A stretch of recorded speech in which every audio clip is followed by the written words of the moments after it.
Peters this. All right. Hello, everyone. Thank you so much for joining us. My name is Maria Ferguson. I'm the curator here at the Roger Tory Peterson Institute, located in Jamestown, New York, the hometown of Roger Tory Peterson. RTPI is the place where art and nature meet. We steward the largest collection of Roger Tory Peterson's artworks and archival materials and aspire to use our collection to engage and inspire our audiences. Through our changing exhibitions of nature art and varied programs and events, we use art as the lens to explore and understand the natural world and as a bridge to connect with nature. This year marks the 90th anniversary of the publication of Peterson's Field Guide to the Birds and the 40th anniversary of the founding of RTPI. To celebrate, we are thrilled to present a very special lineup of exhibitions, programs, and events all year long. To see everything that we have coming up this year, please head to rtpi.org to plan your visit to Jamestown, and I will add that to the chat. Today, we are delighted to be joined by Amy Tan and John Muir Laws for a conversation about their experiences of developing and honing their skills as artists and naturalists through the process of nature journaling. Today marks two very special occasions. It's the final day of International Nature Journaling Week, and it's also the opening of our recent exhibition, Amy Tan's Backyard Birds. With a display of Amy's drawings and nature journals featuring sketches published in her new book, The Backyard Bird Chronicles, the exhibition reflects on the important roles of both birds and art in her life. I'll tell you a little bit about our guests today. Amy Tan is the author of several New York Times bestselling novels, including The Joy Luck Club and The Bonesetter's Daughter. For her work, Tan has been nominated for several awards and honors, including the National Book Award, the National Book Critics Circle Award, and the International Orange Prize. In March 2022, she was voted into the American Academy of Arts and Letters. She was also awarded the 2021 National Humanities Medal by President Joe Biden in a ceremony at the White House, and she currently serves on the board of the American Bird Conservancy. John Muir Laws is a principal leader and innovator of the worldwide nature journaling movement and the co-founder of the Wild Wonder Foundation. An award-winning naturalist, artist, scientist, author, and educator, Laws has dedicated 4 decades of his life to connecting people to nature through art and science. He is the author and illustrator of several books, including The Laws Guide to Nature Drawing and Journaling, The Laws Sketchbook, and The Laws Guide to Drawing Birds. And I will put information about both and these links into the chat. So welcome to both Amy and Jack. Thank you so much for being with us today. And welcome to everybody who is joining us for this conversation. If you have any questions during the conversation, please feel free to type them into the chat. And after the conversation, I'll read your questions to Amy and Jack. We are recording this, so if you would like to watch again at a later date, you can head to our page on Vimeo. So thank you both very much for being here. It's really lovely to see you, and we're really excited to hear from you both. Great to be here. Thank you, Maria. We're really happy to join you today. So I would love to jump right into our discussion questions. So as I mentioned, this is the final day of International Nature Journaling Week. So for our prompts today, I thought that it would be great to use some of the nature journaling prompts and really dig in and think about the practice of nature journaling, what it means to both of you, and really what it means to your artistic practice, your understanding about nature, and helping people to connect with nature. So the first one, I would love to hear from you both about how you got started in your nature journaling practice. Well, I can start by saying that John Muir Laws, Jack here, is the person who got me started in this. I just moving a little bit backwards, I needed to go into nature in 2016. There was a lot of racism going on, and I was very distressed.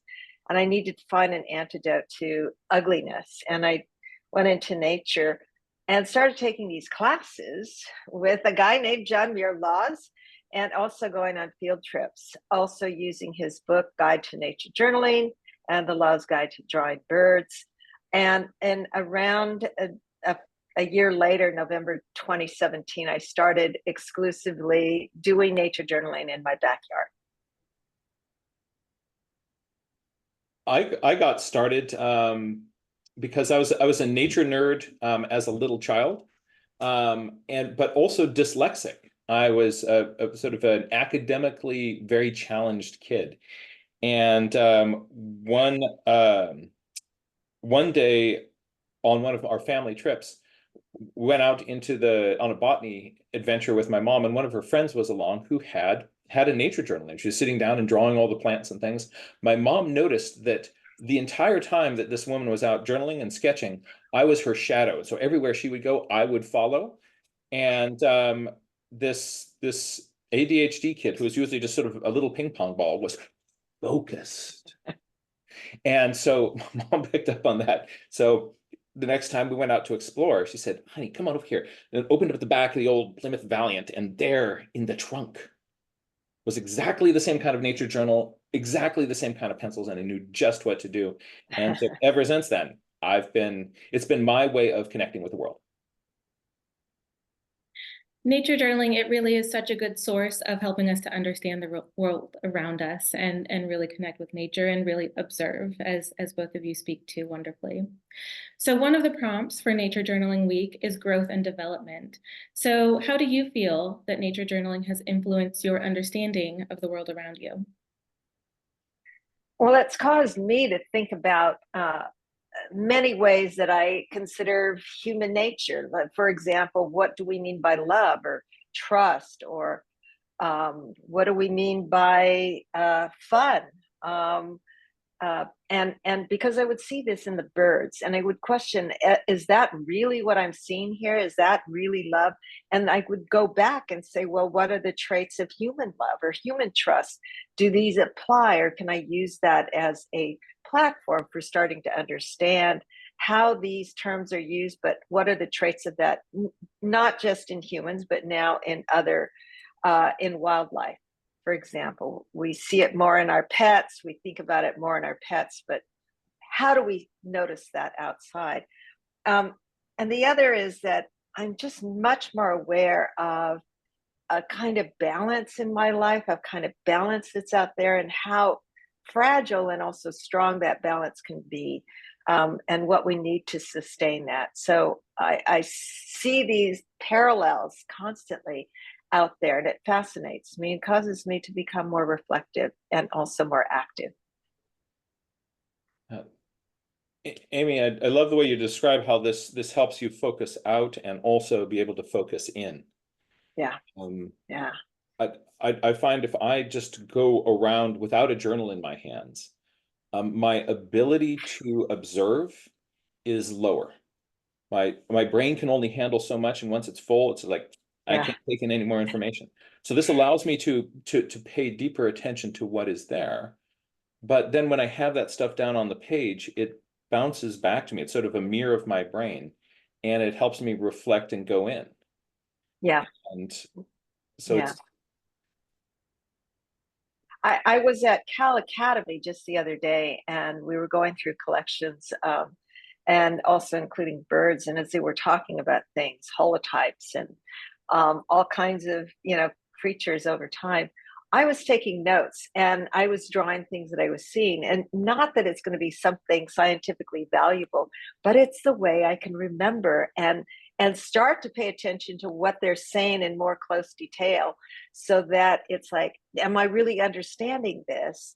And then asking the questions and putting it down and trying to think of parallels, and I will remember it later. I remember the things that I noted in my journal, from years ago. and if we don't put it down in the book, we think I'm going to remember this forever. What a vivid experience. But Yeah. just give it Yeah. like what, 5 minutes, and my brain it's kind of, you mentioned you stressed both in the moment attention and then in the long term our memory. Yeah. I mean, what that one little kind of analog tool can do that much in our brain is Yeah. profound. Yeah. So I'd like to share, Amy, one of your artworks that really illustrates what you both are talking about right now. And it's the one that starts the Backyard Bird Chronicles. And I'll make sure that I have the right screen and that it's large enough. But when the hummingbird landed in your hand, Oh, and really thinking about that that moment of having a connection, of recording that human emotion, of thinking about that, and nature journaling as a way to capture that, of focusing both outward and inward. It's a really wonderful way to start the book, and it also starts our exhibition here. So let's see if I can bring this up with our screen share.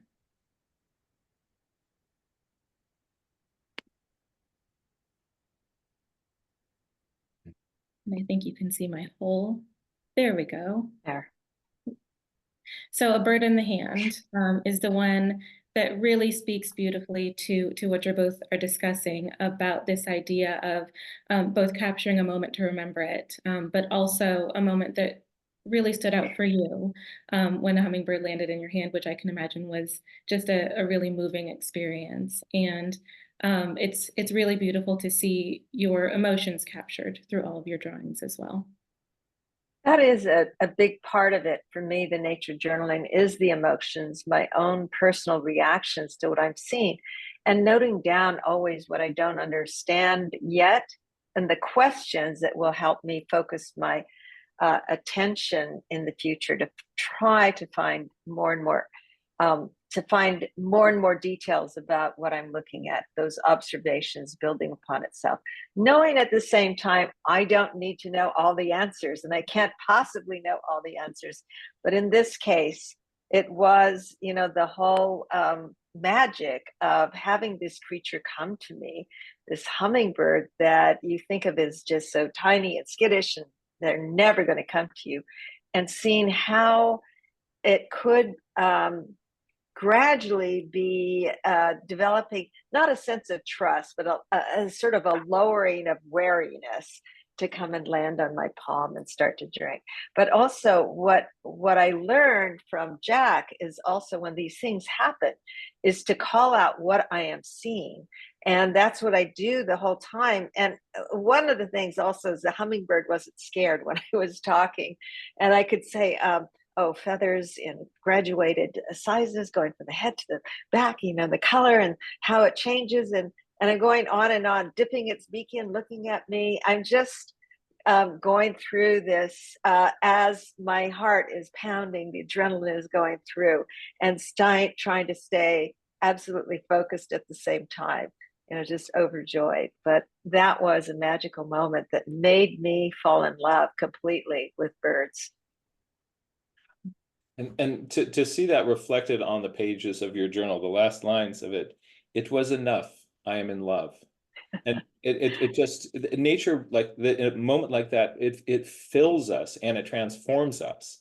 Yeah. Being able to have that moment of transformation recorded in your journal, records it in your mind and your heart in such a profoundly different way. Yeah. And I think part of it, as you were talking about, to have that in the moment, it's sometimes you see something that's so wonderful. Like I just saw for the first time nestlings, scrub jay nestlings in the yard. I'd never seen a nest before. And I think I need to share this with somebody, but in this fullness of what I'm experiencing. And so you put it down in the journal, and it's sort of like you're sharing it with another person, and you can do that later with an actual person. But the journal is almost like a companion you can share things with. Yeah, you can share it with yourself. Yeah. And that sounds a little like, no, but no, really. Yeah. The self that shows up when we're doing this process is alive and paying attention in a completely different way than the self that shows up when I'm just looking, going like, oh my gosh, nestling scrub jays. I'm going to remember that. That's what a vivid peak experience. I'm sorry. Oh, that's all right. So that really leads into, so I love the idea that you both talk about intentional curiosity, and that being so important to nature journaling and to nature journaling practice. And so some of the prompts for International Nature Journaling Week have to do with reproduction and replication, fruiting and dispersal, a lot of things that document processes and time.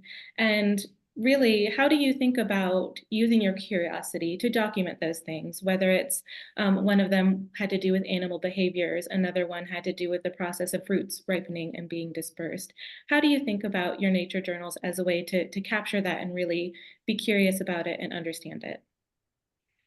For one thing, for me, the journal is chronological because I'm doing it day by day, not when I'm out of town because I only focus on the backyard, but it gives me a sense also of time unfolding, of life unfolding as they go through these seasons, and how in this particular season, birds leave or birds come, and you see a change in the life um, around you when you notice what changes over time as a result of weather, but also sometimes natural disasters or unnatural disasters. And so it makes me much more attuned to the world in general, how we take these things for granted. And actually some of this is reliable, but it also can be changed. And so, I get to see that over time chronologically. Yeah, that is something that is wonderful about sort of part of our routine of the journal page is we're going to put where we are and when it is on the page. It's just part of the, sometimes just it's even the kind of the starting routine, because then there's something on the page and the other stuff will follow it.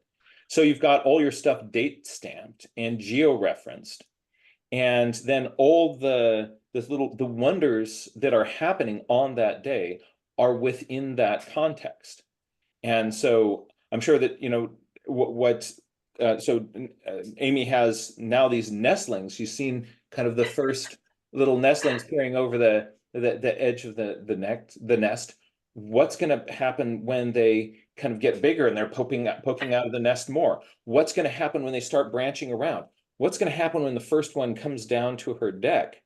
All of those things can be recorded in the journal. And we have the general feeling of like, oh yeah, baby birds, they grow up, they get bigger. But when we start to pay this kind of attention, we realize there's so much that we don't know. And all of those wonders get recorded on the page of that journal. So I'd like to share a few more drawings now that really tie into what you're talking about with this, about really recording things. And especially, Amy, you had mentioned natural disasters and changes that come about because of that, and really paying attention to what's happening around you. So here are a few drawings that, let's see if I can make this full screen, where you had recorded the birds that were in your yard because of wildfire smoke. So with things like that, the more you pay attention and you get to know the birds that are the visitors to your yard on a regular basis. So when you're paying attention to things like this, do you feel more of a connection to what's going on in the world around you in other places? Absolutely. And it's not just in my backyard, but it's everywhere.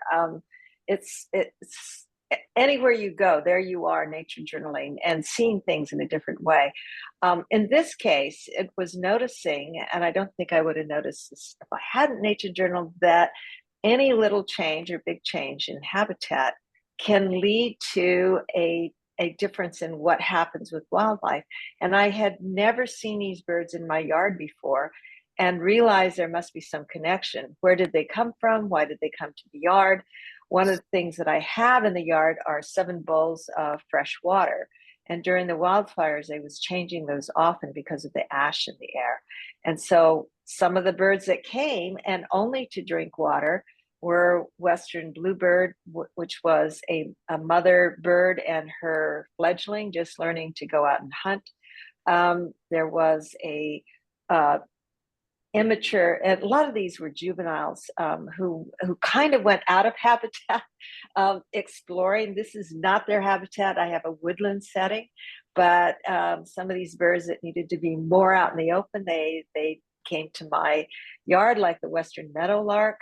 There were birds that many people rarely see down where I am, and also in the backyard, like the hermit warbler, white-breasted nuthatch. There were 4 of them that came to the water bowl, taking turns, and the Hutton's vireo. So I felt very lucky to see these. But in that context, I had to think again why these birds were here and what happens immediately when you have habitat change, as well as what might happen when there's a permanent habitat change, like the loss of habitat. Yeah. Yeah, knowing the sort of the deep oak woodland that shades your property, I absolutely agree. The western bluebird and that western meadowlark. What are you Yeah. doing here, you What are you rascal? doing here? Yeah. Yeah. The and what but also as I kind of look at this, a there's a warmth and a lightness to this as well. You're referring to these little pools of water you have. It's the bird's spa, right? Yeah. The something that's I find so just delightful about this is the way that this kind of allows me to, as you look at it, basically you're looking at somebody else's diary and how they frame things and think about things. And I love that you've got this bird spa in your backyard for wayward, lost, displaced birds. Uh That just, is the universal part of the yard that all the birds go to, the water bowls. And, I have them all spread around. And at certain times of the year, this is another seasonal pattern, is the water bowls will be so filled, 7 of them, that are multiple birds in the water bowls sharing, because they definitely have to change their plumage before they migrate. And then every day, in any case, the birds are there because they have to bathe every day and they have to drink every day. So I always tell people that if they want to attract birds and they don't want to get into bird feeders and seeds, all they have to do is put down a reliable source of water. Be sure to change it every day and clean the bowl. So that I love the way that you talk about the birds and really wanting to create this environment for them where they can be happy and healthy. And clearly in looking at your drawings and reading through your book, you have such a kinship with them and a responsibility to them. So one of the prompts for Nature Journaling Week has to do with decay and composition, and really thinking about the fact that we have a tendency to want to look away from death because it does bring up such emotions about mortality and loss, but that sketching is really a way to pay attention and to really think about and process this important and inevitable phase of life.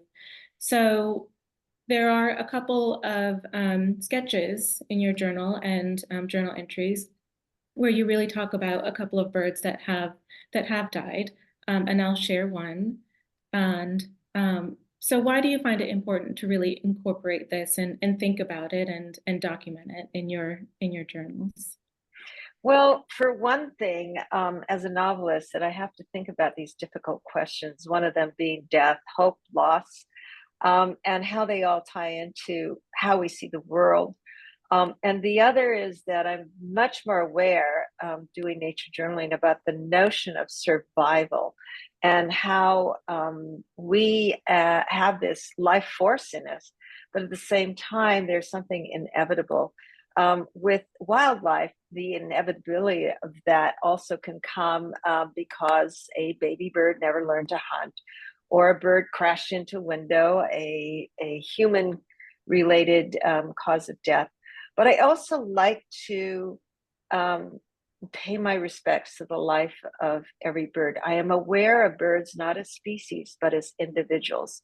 One of the people who was a mentor in curiosity, intentional curiosity for me, was Fiona Gologly, who also was mentored by Jack, and really represents that whole notion of intentional curiosity. And it included looking at animals that had died. If I told Fiona there's some bird that must have killed an opossum, and it's, you know, I would describe what we'd see. She would come over and she would do forensics on it. So at the time she was 17, she was 13 when I first met her, but it was that idea that you are interested in the life of everything, including those that are no longer living. So some of these, I would pay my respects. I would cry over a lot of these, over any animal I'd see that had died. But then I would try to learn as much as I could, and do detailed drawings and try to understand the life of this bird more, and to think, you know, I have to appreciate every life. It's a reflection of my life as well. This is also just whatever the world gives you, whatever is happening, that's what we put in our journals. If the bird is washing itself, there's that. If the bird has collided with the window, there's that. To just take it and sweep it off your deck is to ignore it. And this motivates you just to pay more attention, And I see and it's also prompted you to think about our sort of, I guess, stick-on spider webs. Are you talking about kind of window blockers? Window blockers, and I started off with Halloween window spider webs, and eventually they were really hideous. And eventually I found a white water-based acrylic marker, and I drew spider webs over my view windows, you know, that overlook the bay and these islands and everything. And I just thought, no, the birds' lives are more important than my enjoyment of the view. I can still see the view, but you know, through spider webs, which a lot of people think are done to be artistic in some way, but I tell them no, it's to reduce the chances a bird is going to collide. I should add that what I do with birds, I probably, before I did the window spider webs, I probably had on average about one bird death a year, which, considering my house is mostly glass on this one floor, it's not bad, but it was still one bird too many. Those birds that did die, also I have people who bring me dead birds that I put in the freezer until I can take them to California Academy of Sciences, which they do appreciate my giving them these now specimens. And it makes me feel better that these wonderful creatures will go on to serve a useful purpose, not one that they would have wanted, but that at least in death they have this wonderful value still. It makes me wonder about the amount of attention that it takes to give this. Gives you also time to process it and to think about, well, then what's my responsibility here? How am I involved? Perhaps by slowing down and giving this dead hermit thrush outside your window a little bit more time and attention, that might be just part of what then prompts us and motivates us to take action, to then get out your white acrylic marker and go to town on your windows. Yeah. And it's fun. And it's something a child can do and really take pride in. And I've had people tell me that they had children help to put those decorations on the window, and the children feel very proud that they have contributed to helping birds. So I love that you both are really talking about using that moment and the feeling, and putting it to good use within yourself, and taking action on behalf of nature and everything that you love within nature. So one of the prompts for International Nature Journaling Week was renewal and regeneration. So that speaks really well to what you're both talking about, and really thinking about the nature's capacity for resilience, and using our practice of nature journaling to really learn and appreciate the intricacies of the natural world, and remind us that life will renew again. So really, as artists, as naturalists, as teachers, how do you really instill that in yourself, in your students, in thinking about taking this and using it as a record of your thoughts and emotions and what you're learning, and using that to go draw spider webs on your window or whatever the case may be. I find that I'm also in tune with, as I said before, the balance of life, the balance of wildlife, balance of nature. And so I see within my yard these changes that support wildlife or that need to be there. We had talked earlier about pollinators or about dispersal, seeds and dispersal. And for example, I became aware of how our yard contributes to that and the need to do a lot of planting that would sustain that kind of life. I don't chop down flowers after they have gone to seed. I leave the seeds there for a while. So it's that consciousness, I think, that I have as a result of nature journaling, and remembering then there's a cycle that I have to be aware of, and how I am part of that cycle as well. Yeah, I agree with that. And kind of embedded in the process is that we go out and we look today, we're going to go out and we look tomorrow. Went out and we looked yesterday. And when you do that, let's say there's an event, there's a wildfire. You can go to the site of the wildfire, and a lot of people's kind of impression is like, what devastation, it's destruction. But the nature journaling process invites us to what happened next, and what happened next, and what happened next. And so when you put that sort of longer time perspective, you see like, oh, these things sprout up, and then the next thing happened, and the next thing happened. And just as you're mentioning, like, why look at death? Well, death is part of what is happening out there. The regeneration is part of what is happening out there. You actually can't have one without the other. And the process of just paying attention to what the world gives you, what is, gives us permission to be present with these beautiful moments in a way that we otherwise we may be just attracted to the male bird in breeding plumage, or the Yeah. flower in the bird, the sort of its full bloom, right? But what happened then? And what happened then? And what is that flower without its seeds? Yeah. You know, I have to say, just in the moment we were talking, and I was a little distracted when you were asking your question, because this scrub jay landed on a feeder right in front of me that stuck to the window.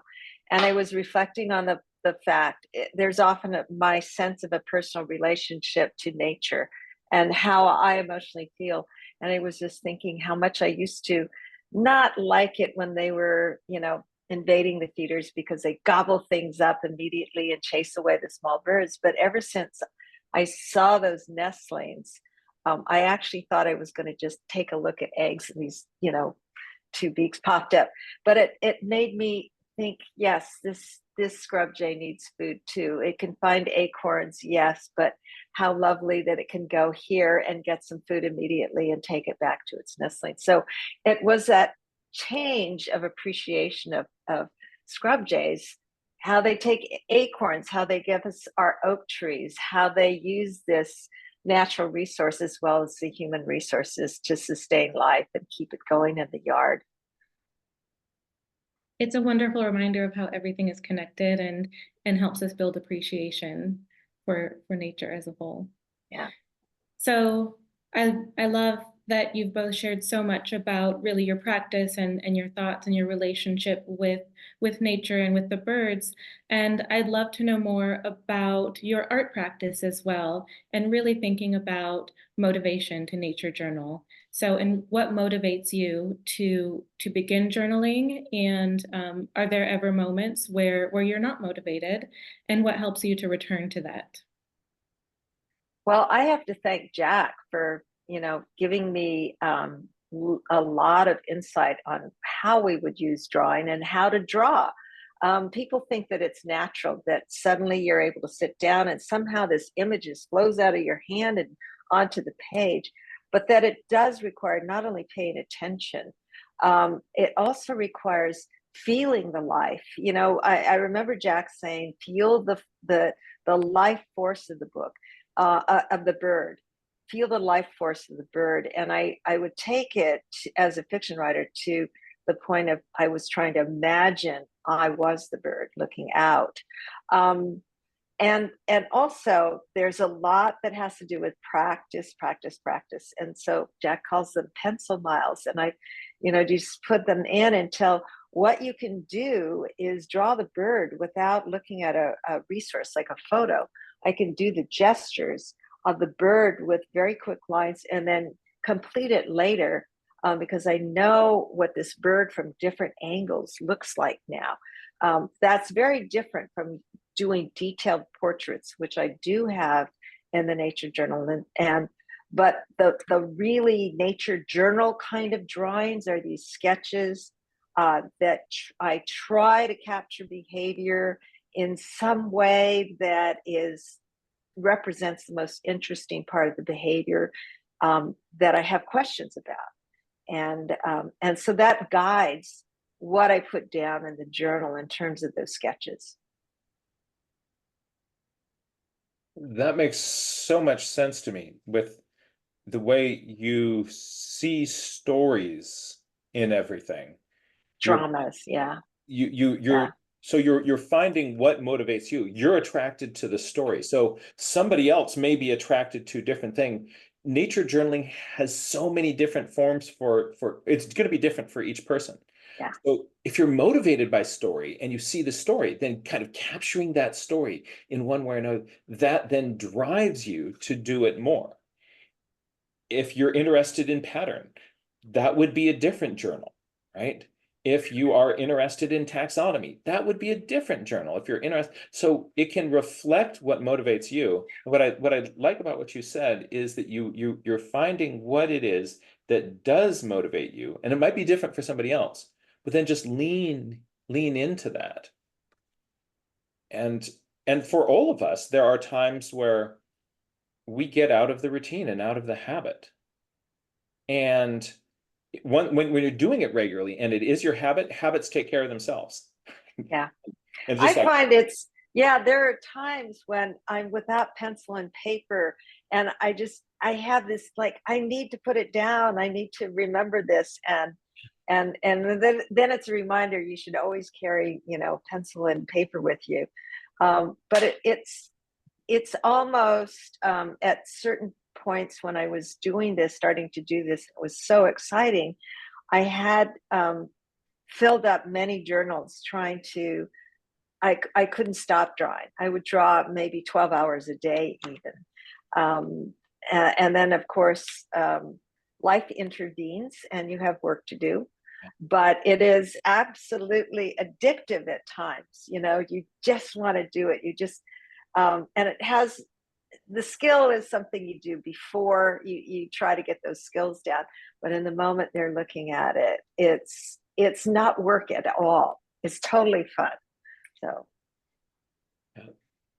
And then when we kind of get out of the routine, to get us back into it, I'd say one of the things that helps me, and be really interested about what you do, Amy, when to kind of bring you back into it. For me to remind myself of kind of why this is important for me. For me, it's not about making pretty pictures. So if you're thinking like, I got to make pretty pictures, and you make a pretty picture, your brain says, oh, don't do this. I don't like that. Yeah. For instance, for you, it's about like, there's a story. I've got to record that story. Yeah. But also just being gentle with yourself if you kind of get out of the habit. Like if we make a big bunchy deal of it, like if for instance, if you're doing some diet thing and then you go out and you have some pizza with friends. There's some people would go like, oh, I went out, I had pizza. Forget it. I can't do this anymore. I failed at that thing. Yeah. As opposed to like, oh, I had pizza. Well, today maybe I won't. And just to give yourself like the most gentle way to give yourself permission just to start again. Yeah. So many people are critical and say, I can't draw. I saw somebody else's drawings. They're so good. Maybe one day after and you just say, no, just start. It's not about how good the drawings are. It's what you've noticed. Just put it down, and whatever way you want to represent that in a drawing, then, you know, that's what you do. I to start, and I think this is important, to start nature journaling, get some really bad paper, meaning cheap paper. And so you're not scared to start. If you have really great paper, you're scared to start because you don't want to ruin the paper. You feel the paper deserves an illustration that's better. David Sibley talked about this too, and he said that he used the back of paper that came out of the printer of things that he rejected, and that's how he started doing his field notes. You know, it was the idea, you just can't get tied up with material, just do it. And it's better if you're intimidated by paper, the quality of the paper, just go for the cheap paper that you have with you at all times, you know, a cheap journal. That's what I use. You know, the nature journal that you have at the Roger Tory Peterson Institute, that's like 200 pages for $20. You know, that's pretty cheap paper. But that's what enabled me to just draw on it and draw anything I wanted. So this actually ties into one of the questions from one of our attendees about what do you prefer to draw with? And for both of you, do you have certain preferences when you're at home or in the field, or if you're drawing something in particular or a portrait? What's your preferred media?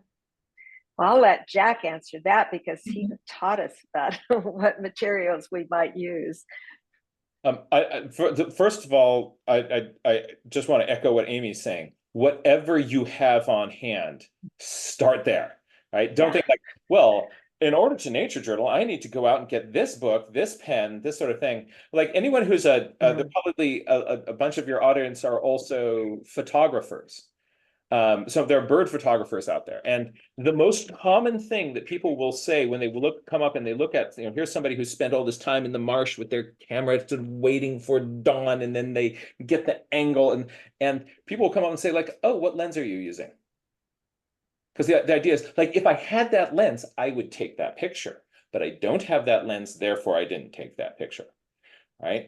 So it's not the lens, it's not the pencil. It's the pencil miles. It's kind of getting your mind to do that. So if there are tools that you like, use those. And what's going to happen also over time, your favorite tools are going to change. Right now, my personal favorite stuff is I will start with a drawing with a very light, pale blue pencil that kind of will, in a ghosty way, block in the general shape of what I'm looking at, so I can kind of get your proportion. What Amy was talking about, the energy of the bird, the feeling of the aliveness of this bird, I'll kind of block that out, and then grab myself a ballpoint pen and go over that and start to sort of bring out the details in a different level of looking. Sometimes I'll put watercolor on top of that. So I'm essentially making myself a coloring book. But it's not like the only way to do it. And if you had asked me, you know, a year or two ago, it would have been a different process and a different sort of thing. What is your current sort of favorite kind of go-to tools for you, Amy?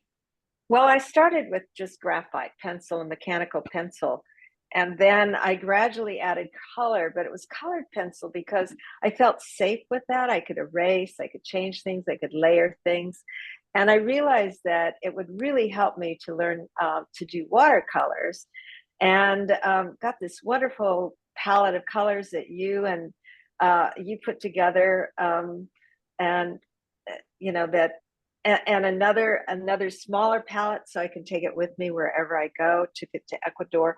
But with the watercolor, I could do a much quicker field sketches of birds and everything that surrounds it, because what I want to do more of that I haven't been able to do, that I'm learning to do, is to include the habitat of whatever I'm seeing, you know, not just the creature just sitting there on a little date up branch, but the environment that it's in. And so the watercolors enable me to do that. So I'm trying to get better with that and learning those techniques. And they're fun, you know, it's a really fun thing to do. But unfortunately, that requires me to have the paper that's a little bit better than the journal that I'm using, because the watercolors will seep through and kind Yeah. of rip a little. So just a little bit better, not enough to intimidate me.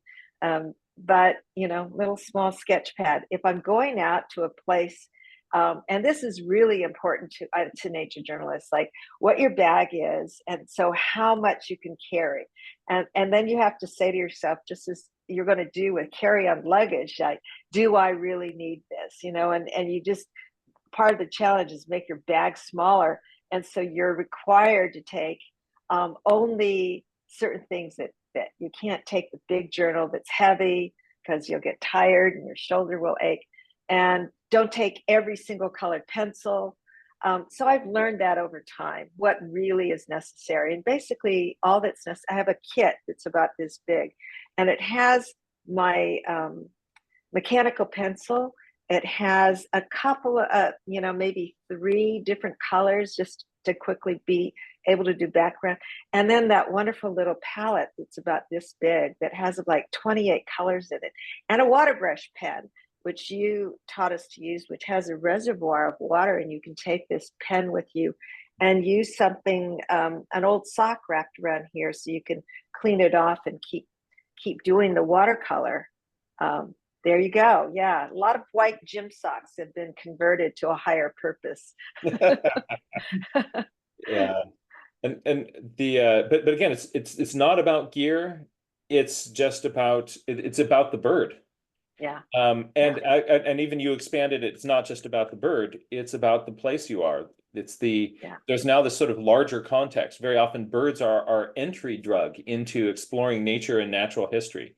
And then we learn that the bird has a relationship with the branch, and the branch has a relationship with the tree, which has a relationship with the soil, which has a relationship with the squirrel, which is the place that I'm in. And so this is also just an invitation to kind of immerse yourself in a place.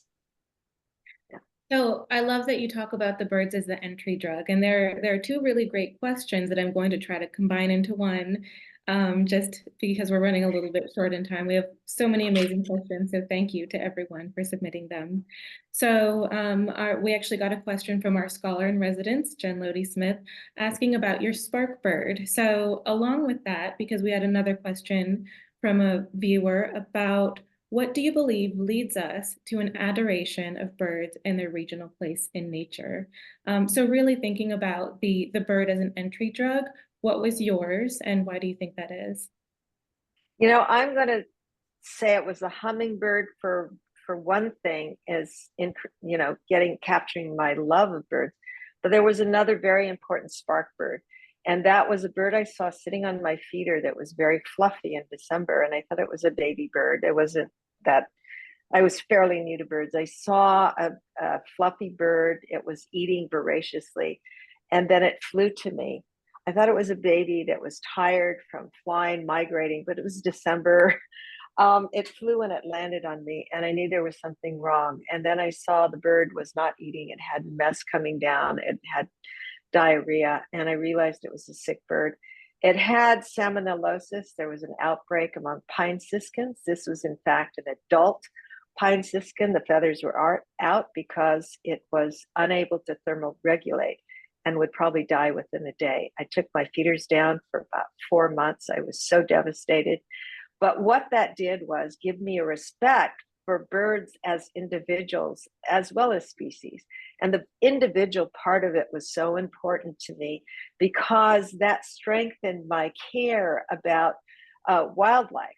And so what I ended up doing was getting into conservation and, you know, supporting rehab.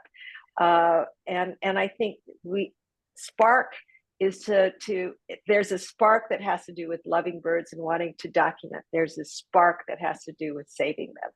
And I think the 2 of them go hand in hand. And whatever bird that does that for you, it's terrific. You know, so I'll never forget this bird that gave me that activism, that need to be actively participating in conservation. I want to just let the impact of that story hang for a minute, because that is That is an incredibly profound thought. This was the bird that connected you to a larger sense of responsibility and connection with conservation. That's Yeah. And you know, it a lot of people are mixed in feeling about feeders. Our whole yard is planted for pollinators, so there's tons of stuff out there. The feeders bring the birds in so I can observe them. And some people will say, well, that's how the bird got sick, but in fact, they are also sick out in the wild. But it made me realize I do have a responsibility. I have to take feeders down. If I see anything, I have to clean them all the time. The water bowls must be cleaned every day. I can spray hydrogen peroxide in the perches, which are harmless to the birds, and you know, decays down to water. But it's with that sense that if I'm going to enjoy wildlife, if I'm going to enjoy seeing the birds, I have to also be very responsible and always notice what I have to do. And it takes time to do that, but that should be the thing that I give back. Mm. Mm. Oh, I need to, before I do anything, I need just to write that down. See, this is the danger of being a nature journalist. You're always like, I need to remember something. I'll write it down. And just a note as you're writing, so I'm sharing the drawing of the pine siskin with the story that you were discussing. Yeah. And at the stage that bird was in, I later learned it probably had it probably died within the day. It just was just tragic to me that a recognition that birds die. I found an astounding fact that 75% of birds don't make it to adulthood. And so there's this balance in nature. You know, this is what happens. Birds are, you know, killed by other birds or by cats. There's certain things out there that are human caused. And I would say window collisions are 1 billion birds a year approximately. And with cats, 1 to 3 billion birds a year. These are domestic outdoor cats as well as feral cats. And then it's my responsibility in a way not to chastise people who have cats that go outdoors. I had a cat once that went outdoors. I would have put the cat's enjoyment of life at one time above the life of a bird, but it is for me to pass along information so people can make informed decisions on what they do that might impact wildlife. Mm. That is deeply profound. When I think about connection in nature, I mean, I've spent most of my life as an educator, trying to connect people with nature in one way or another, trying to help people fall in love with nature. So in order to do that, I needed to come up with a working definition of what is love. Yeah, yeah. So I believe that love is attention. Love is the act of sustained attention. And if we can train ourselves, that to which we pay attention to, we build a relationship through attention, we build connection through attention, and then that we are motivated to act because of that connection. So if we can teach ourselves or others how to pay attention more deeply, we are giving them the toolkit to fall more deeply in love with their life, more deeply in love with the world. And themselves. And ourselves. Yeah. That's right. So it's by this act of attention that we build relationship, that we come to love. My spark, I started off birding with my dad, and I was not interested in birds, but my dad was having heart trouble, and we needed to get him out to exercise. And if you said, if mom said, like, honey, why don't you go out for a walk? He'd say, that's a great idea, and sit in his chair. But he liked looking at birds. And so I found that if I said, like, let's go birding, he'd go for a walk. So we would go for bird walks to get him out and exercising. and I was basically along for the ride. And I loved hanging out with my dad. I loved being outside, but birds, meh. And then one day at Five Brooks Pond in Point Reyes, my dad said, like, son, come on over here. I've got something to show you. And he went up to this willow bush at the edge of the pond, and he went,